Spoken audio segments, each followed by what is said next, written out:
प्रश्न महाराष्ट्रातील SC, ST, OBC, minor OBC, VJNT या सर्व कॅटेगरीतील लोकांच्या वरती इफेक्ट करणारा विषय आहे। राज्यातील सरळ सेवा शिक्षक भरती संवर्गातील बिंदू नामावलीमधील तपासणीमध्ये मोठ्या प्रमाणामध्ये घोटाळा केलेला आहे। दाखवलं नाही मंत्रिमंडळ उत्तर द्या। नाही अजून विषय ना पुढे बघा, मला या विषयावर बोलायचं नाही, माझी लक्षवेधी कॅन्सल करा। आपण प्रश्न घ्या, प्रश्नाची उत्तर प्रश्न नाही, मला उत्तर नको आहे। तुम्हाला जर न्याय द्यायचा नसेल, एवढा मोठा विषय 2-3 लाख लोकांच्यावरती अन्याय केलाय, आपण प्रश्न जर सरकारची भूमिका असेल तर ही चुकीची भूमिका आहे। आपण प्रश्न विचारा, उत्तर घेईल। प्रश्न काय विचारू देत नाही तुम्ही, तर काय बोलणार आहे या विषयावरती? काय कळालं तुम्हाला या विषयामध्ये? अध्यक्ष महोदय, सन्माननीय पडळकर साहेब, विषयाचं गांभीर्य लक्षात घेऊन वास्तविक वेळेवर तुम्ही उपस्थित नव्हते। या लक्षवेधी ही ऐकून घ्या, ऐकून घ्या। आता उत्तर द्या। तुम्ही मला ऐकू नका म्हणजे? अरे उत्तर घ्या। मी अतिशय नम्रतेने आपल्याला सांगू इच्छितो, आपण नव्हते तरी मी थांबून राहिलेलो आहे छापल्याप्रमाणे। अध्यक्ष महोदय, 3-4 अधिवेशनामध्ये मी सातत्यानं या विषयावरती लक्षवेधी मांडत आहे। मी विधान परिषदेचा आमदार असल्यापासून या सगळ्या विषयावरती भूमिका मांडतोय। आपल्या माध्यमातून माननीय मंत्री महोदयांना माझी हात जोडून नम्रतेची विनंती आहे की हा प्रश्न महाराष्ट्रातील SC, ST, OBC, minor OBC, VJNT या सर्व कॅटेगरीतील लोकांच्या वरती इफेक्ट करणारा विषय आहे। राज्यातील सरळ सेवा शिक्षक भरती संवर्गातील बिंदू नामावलीमधील तपासणीमध्ये मोठ्या प्रमाणामध्ये घोटाळा केलेला आहे। आणि अध्यक्ष महोदय, 2-3 लाख हा नुसते मी शिक्षण विभागाचा मांडतोय, पण सर्व विभाग आरक्षण देऊन उपयोग काय आहे? आज जर तुम्ही कायदा काय म्हणतोय, बिंदू नामावली 1970ला पहिल्यांदा आली आणि त्यामध्ये अनेक वेळा बदल झाले। जेव्हा ओबीसीचं रिझर्वेशन आलं, बिंदू नामावली चेंज झाली। नंतर व्हीजेएनटी त्यामध्ये प्रवर्ग तयार केला, 97ला परत ते बिंदू नामावल्या बदलल्या। 2018ला मराठा आरक्षण आलं, परत बिंदू नामावली बदलली। परत मराठा आरक्षण रद्द झालं, परत चेंज झाली। परत नव्यानं मराठा समाजाला आरक्षण दिलं, बिंदू नामावली बदलली। तर अध्यक्ष महोदय, ह्या विषयामध्ये बिंदू कसे निश्चित करायचे याची एक प्रक्रिया आहे। निवड यादी पडळकर साहेब, पॉइंटेड प्रश्न घ्या। अरे पॉइंटेड करणारच नाही ना, विषय काय आहे? विषय नाही, ह्या काय किरकोळ विषय नाही। जमत असेल तर मी बोलत नाही, मला काय नुसतं बाहेर बातमी देण्यासाठी बोलायचं नाही। विषय जर एक लक्षात घ्या, आज 17 लक्षवेधी दाखवलेले आहे। हा विषय सभागृहात मांडलाय, त्या वेळेमध्ये विषय काय? सर्वांना विनंती आहे, विषय एवढा मोठा सिरियस आहे, पॉइंटेड बोलू शकत नाही मी। मला सविस्तर वेळ द्या या विषयामध्ये बोलायचा। हा मागासवर्गीयचा सगळा विषय आहे, बिंदू मध्ये बदल झालाय आणि याच्या बद्दल सरकारनं निर्णय दिलेले आहेत। सरकारचे निर्णय काय आहेत? 1997चं पत्रक आहे, सरकारचं भूमिका आहे की जर एखादा मुलगा मागासवर्गीय असेल आणि तो मेरिट मध्ये आला, तो खुल्यामध्ये बसत असेल तर तो खुल्यामध्ये घ्यावा। आता काय करतायत हे सगळे लोक अधिकारी? अहो, मी या चालणारच नाही विषय। मी 3 वेळा बोललोय, नुसतं 3 वेळा बैठका केल्या। प्रश्न घ्या, उत्तर देते। नाही, मला एक विषय तुम्हाला समोर द्यायचा आहे। कुठला द्यायचा आहे? पुणे महानगरपालिकेचा। पुणे महानगरपालिकेमध्ये 2009 पासून ही जी शिक्षकांची भरती झाली, या भरतीमध्ये एक निगडे मिलन या व्यक्तीला 66.67 मार्क्स मिळाले। हे ओपनच्या यादीमध्ये आहेत। आणि ओबीसीच्या यादीत दाखवलेली 16 मुलं, एससीच्या यादीत दाखवलेली 3 मुलं, एनटीच्या यादीत दाखवलेली 2 मुलं, ही 66.67 पेक्षा जास्त आहेत मार्क। त्यांना खुल्या प्रवर्गात दाखवण्याची आवश्यकता होती, परंतु त्यांना खुल्या प्रवर्गात दाखवलं नाही। मंत्रिमंडळ उत्तर द्या। नाही अजून विषय ना पुढे बघा, मला या विषयावर बोलायचं नाही, माझी लक्षवेधी कॅन्सल करा। आपण प्रश्न घ्या, प्रश्नाची प्रश्न नाही, मला उत्तर नको आहे। तुम्हाला जर न्याय द्यायचा नसेल, एवढा मोठा विषय 2-3 लाख लोकांच्यावरती अन्याय केलाय, आपण प्रश्न जर सरकारची भूमिका असेल तर ही चुकीची भूमिका आहे। आपण प्रश्न विचारा, उत्तर घेईल। प्रश्न काय विचारू देत नाही तुम्ही, तर काय बोलणार आहे या विषयावरती? काय कळालं तुम्हाला या विषयामध्ये? अध्यक्ष महोदय, सन्माननीय पडळकर साहेब, विषयाचं गांभीर्य लक्षात घेऊन वास्तविक वेळेवर तुम्ही उपस्थित नव्हते। या लक्षवेधी ही ऐकून घ्या, आता उत्तर द्या. तुम्ही मला ऐकू नका म्हणजे अरे उत्तर घ्या. मी अतिशय अतिशय नम्रतेने आपल्याला सांगू इच्छितो, आपण नव्हते तरी मी थांबून राहिलेलो आहे विषयाचं गांभीर्य लक्षात घेऊन. आणि अध्यक्ष महोदय, मी तुम्हाला विनंती केली की चौथी लक्षवेधी परत घ्या. हो बरोबर. आणि म्हणून माझी आपल्याला विनंती आहे की वस्तुस्थिती समजून घ्या. विषयाचं गांभीर्य आम्हाला पण आहे. आपण जे काही मुद्दे उपस्थित करत असाल त्या मुद्द्यांचं चौकशी करू, कारवाई करू. परंतु आताच्या घडीला जी काही आकडेवारी आहे आणि जी काही कार्यपद्धती संपन्न झालेली आहे ती पण तुम्ही ऐकून घ्या. अध्यक्ष महोदय, आताच्या घडीला अस्तित्वातली जी काही नियम पद्धती आहे त्याप्रमाणे अनुसूचित जातीच्या करता 13%, अनुसूचित जमाती करता 7%, विमुक्त जाती करता 3%, भटक्या जमाती करता 2.5%, भटक्या जमाती करता 3.5%, भटक्या जमाती डी करता 2%, इतर मागास वर्ग प्रवर्ग ओबीसी याकरता 19%, विशेष मागास प्रवर्ग एसबीसी याच्याकरता 2% आणि ईडब्ल्यूएस करता 10%. अशा पद्धतीची आरक्षणाची त्या ठिकाणी टक्केवारी आहे आणि त्या पद्धतीने ही भरती संपन्न होते आहे.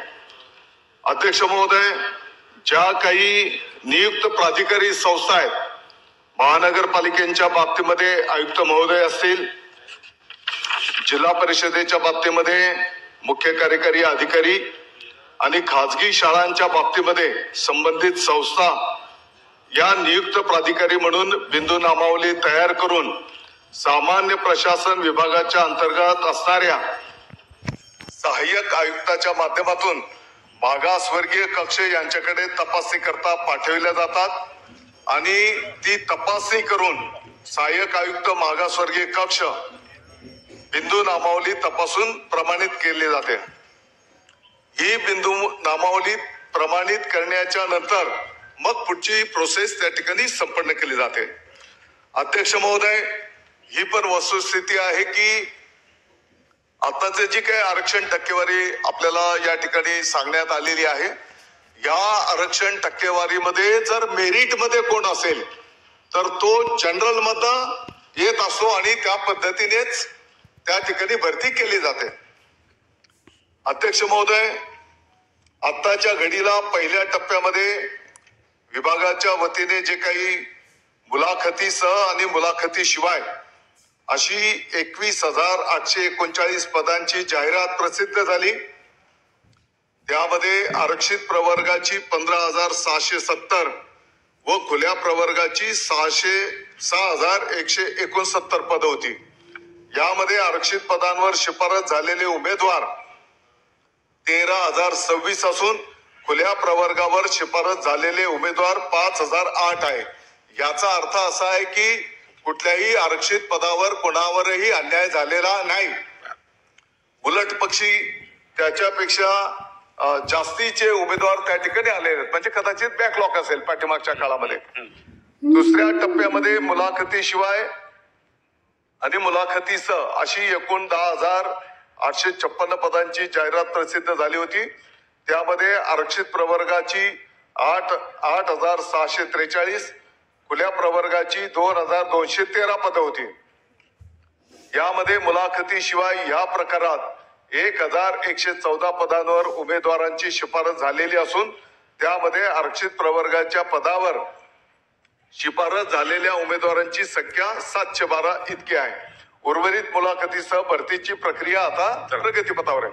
आणि म्हणून आपण जर बघितलं असेल तर कुठल्याही विमुक्त जाती याच्यामध्ये 1,498 उमेदवार, भटक्या जमातीमध्ये 727 उमेदवार, भटक्या जमातीमध्ये 821 उमेदवार आणि भटक्या जमाती डी मध्ये 672 उमेदवार त्या ठिकाणी निवड करण्यात आलेली आहे. चला बोला पडळकर साहेब, तुला काय प्रश्न? विषय आहे नीट समजून घ्या. आता तुमची जाहिरात दिली, जाहिरात टक्केवारी तुम्ही सांगितली, एससी ला किती, एसटी ला किती, ओबीसी ला किती, हा विषय माझा नाही आहे. माझा विषय काय आहे की माझा विषय खुल्या प्रवर्गामध्ये मेरिटमध्ये आलेले कॅन्डिडेट तुम्ही जात प्रवर्गावरती दाखवलेले आहेत आणि हे दाखवायचे नाहीत. 2014 वस्ती शाळेवरती शिक्षक नेमणूक केली, तुम्ही ते सरपंचांना अधिकार दिले होते. 12वीची पोरं जे मागासवर्गीय आहेत त्यांची घेऊन टाका आणि डीएड बीएड झालेली मुलगा ओपन मधली घेऊन टाका. सरसकट तुम्ही 12वीची भरून टाकली. सोलापूर जिल्ह्यामध्ये 250 मुलं एनटीसीची ही खुल्या प्रवर्गातून आलेत. तुम्ही त्यांना एनटीसी वरती दाखवलं. जर तुम्ही खुल्या प्रवर्गामध्ये आलेली मुलं एनटीसी वरती दाखवली, एनटीच्या जागा किती 10-20 वर्ष पुढच्या निघणार नाहीत ना, हा अन्याय नाही का? आणि म्हणून 3 वेळा तुम्ही सोलापूरचं रोस्टर तपासला, 3 वेळा वेगवेगळे आकडे आले. 3 वेळा आकडे कसं काय वेगळे वेगळे येऊ शकतात? बिंदू नामावली तुमच्याकडं निवड सूची यादी आहे त्यामध्ये तुम्ही चुकीच्या पद्धतीने, म्हणून हे मला तुम्हाला पुरावे द्यायचे आहेत. एक उदाहरण मला तुम्हाला द्यायचं आहे पुणे महानगरपालिकेचं. पुणे महानगरपालिकेमध्ये 2009 खुल्या प्रवर्गाचा शेवटचा निवड झालेला कर्मचारी मी आता तुम्हाला माहिती सांगितली, परंतु गेल्या 30 वर्षामध्ये एक पण आरक्षित जागेवरचा कॅन्डिडेट अनारक्षित जागेवरती आला नाही. एवढी गुणवत्ता नाही का? म्हणजे हा फ्रॉड आहे ना. दुसरा विषय आहे सोलापूरचा.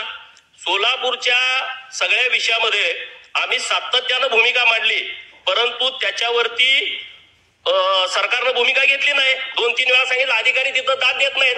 कारण 3 वेळा जर आपलं एक 2024 एक शासन निर्णय आहे, जर एखाद्याची निवड सूची सापडत नसेल, निवड यादी सापडत नसेल, तर त्याचा तुम्ही विकल्प घ्या, त्याच्याकडून तुम्ही लिहून घ्या तुम्ही कुठल्या प्रवर्गात. त्यांनी खुल्या तिथं 240 पोरांनी लिहून दिलं आम्ही खुल्या प्रवर्गातून आमची निवड झालेली आहे.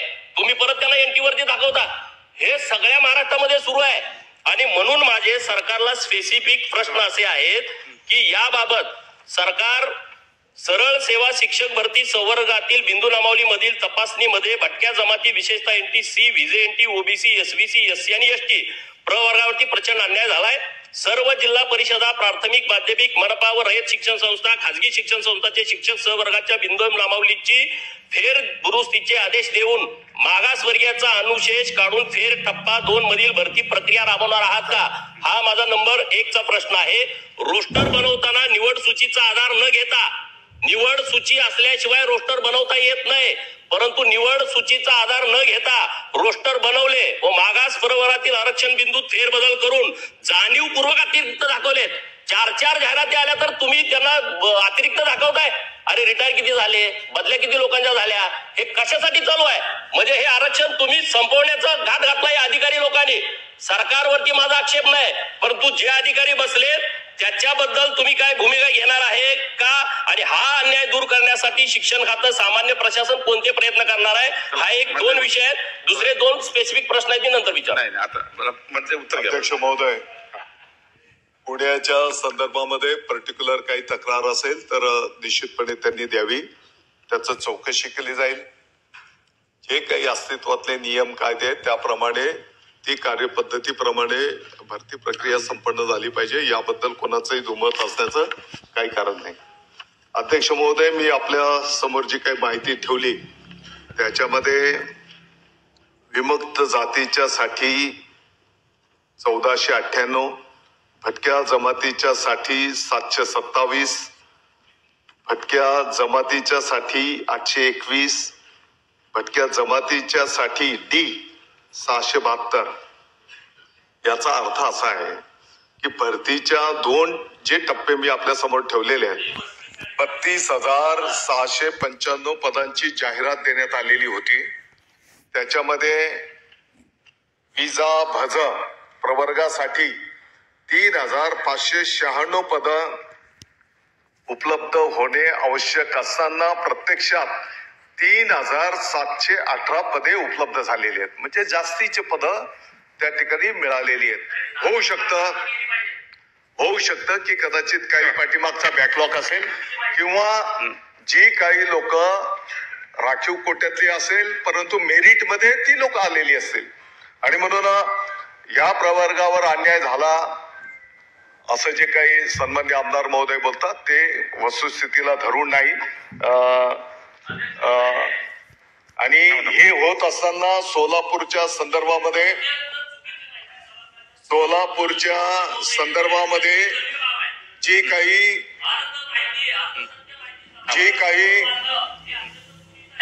अध्यक्ष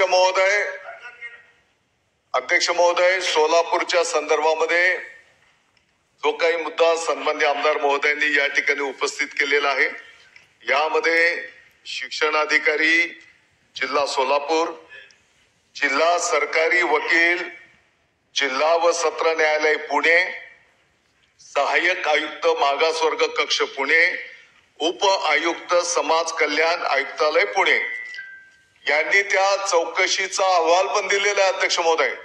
आणि त्या अहवालामध्ये स्पष्टपणे कुठेही बिंदू नामावली जे काही आरक्षण आहे याच्यामध्ये काही चुकीचं काम झालेलं नाही असं स्पष्टपणे या ठिकाणी या अहवालामध्ये नमूद केलेलं आहे. आणि आपले जे कोण प्रतिनिधी होते संदीप फणसे, दुर्दैवाने ते तिथं उपस्थित असताना या अहवालामध्ये चौकशीमध्ये ते पण सहभागी असताना त्यांनी तिकडे सही केली नाही आणि ते निघून गेले.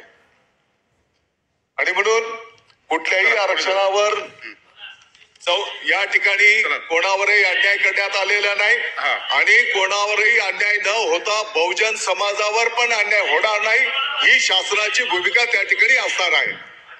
अगदी थोडक्यात विचारला होता, जी वस्ती शाळेची भरती झाली त्यामध्ये 250 मुलं ही खुल्या वर्गातून आहेत, त्यांनी विकल्प दिला.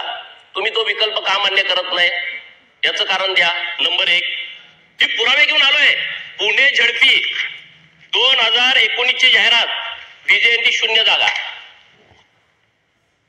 व्हीजेएनटी 0 जागा, 2024 जागा गेल्या कुठं? 2025 काम करा. नाही मंत्रिमध्ये एक बैठक आहे, हे सगळे मुख्यमंत्री महोदयांच्या बैठक घ्या. नाही बघा, भेटेल एकदा एक बैठक घेऊन हा विषय संपवा. हा विषय अत्यंत सिरियस आहे. माननीय मुख्यमंत्री महोदय अध्यक्ष महोदय,